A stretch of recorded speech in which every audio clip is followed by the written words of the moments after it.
Hello, and in this video today we're going to be talking about the administrative state, or as we commonly know it, the bureaucracy. Now I know this sounds like a boring topic, and most people do not get terribly excited when they think about the bureaucracy, but it's the aspect of government we're most likely to come in contact with in our daily lives. So if you think about the bureaucracy and how you've interacted with it, you can think about when you renew your driver's license, we encounter bureaucracy. If we get a ticket, if we pay property taxes, if we buy safe food, we get a glass of water from the tap. These are all aspects of bureaucracy. We encounter it every day, but as long as it works properly, we never notice it. The only time we really notice bureaucracy is when it doesn't work. So when there's a recall on food that we purchase, or when there's a boil water advisory, we notice bureaucracy then. So if it's such an important aspect of the government, what are the characteristics of a bureaucracy? There are 5 major characteristics of a bureaucracy. So first, the authority is hierarchical, and the organization of a bureaucracy looks like a pyramid.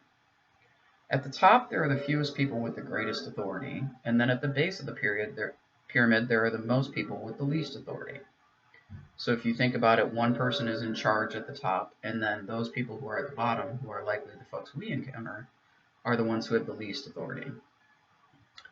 The second characteristic of bureaucracy is that individuals are assigned specific tasks to perform, and a combination and the continual performance of these tasks result in expertise in the specific area.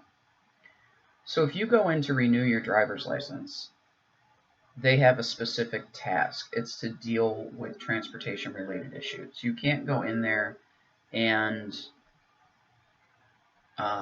pay your property tax, or you can't go in there and do any other number of things, even though there are other bureaucracies that deal with that. Each branch has a specific thing it does, and because you do the same things over and over and over again, you acquire expertise in that area. The third characteristic of a bureaucracy is that they have defined jurisdictions. They're created to accomplish definite and limited goals. This can be a source of frustration for us, because we may want to do multiple things in one location, but the bureaucracy is not structured that way. The fourth characteristic of bureaucracy is that there are extensive rules and regulations to ensure that policy is implemented uniformly and consistently. So I have to go through the same process to go in and renew my driver's license as you have to go through. And similarly for all the other people who are in there trying to renew their driver's licenses. It doesn't matter if you're male or female, it doesn't matter if you are rich or poor, it doesn't matter if you're old or young. The policy is implemented uniformly and consistently, and that's very important. Finally, bureaucrats are supposed to be politically neutral.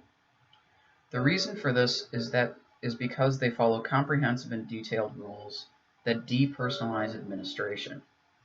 So it shouldn't matter to a bureaucrat what your ideology is or what your partisanship is. What should matter is that you are in the correct place to take care of the business you need to take care of. So there we have the 5 classic characteristics of bureaucracies.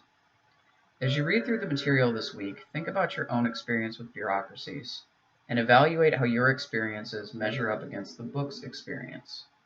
Have a great week and email me with any questions.